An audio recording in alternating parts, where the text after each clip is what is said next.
Thank you. ముందుగా అందరికీ పరాభవనామ సంవత్సర ఉగాది శుభాకాంక్షలు.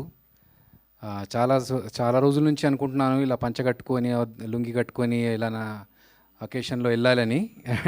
ఉగాదికి నెక్స్ట్ డే మనకు ఈ కార్యక్రమం రావడం, దానికి ఇలా రావడానికి నాకు చాలా సంతోషంగా ఉంది.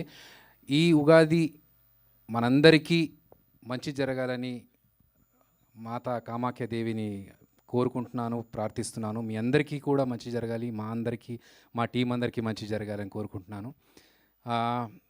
ముందుగా నేను చేసిన రెండవ సినిమా ఇది. నేను దర్శకత్వం వహించిన రెండవ సినిమా. మొదటి సినిమా చిరంజీవ.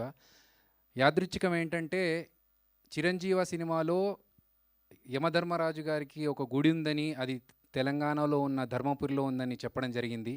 అలాగే ఈ సినిమాలో కామాఖ్యాదేవి టెంపుల్ మన అస్సాంలో ఉన్న గౌహాటీలో ఉందని చెప్పి ఒక ఉత్కంఠభరితమైన ఒక కథని మీ అందరికీ ప్రజెంట్ చేయడానికి తీసుకొస్తున్నామండి. ఈ సినిమాలు అంటే మామూలుగా సినిమా కానీ ఏదైనా కథలు కానీ అనుకున్నప్పుడు ఆ కథలు దాంట్లో నటించే నటీనటుల్ని కానీ సాంకేతిక నిపుణుల్ని కానీ ఆ కథనే ఎన్నుకుంటుంది అని అంటారు. అలా ఈ సినిమాకి అభిరామి గారు కానీ, ఆనంద్ గారు కానీ, సముద్రకని గారు కానీ, సమైరా కానీ వాళ్ళ కోసమే ఈ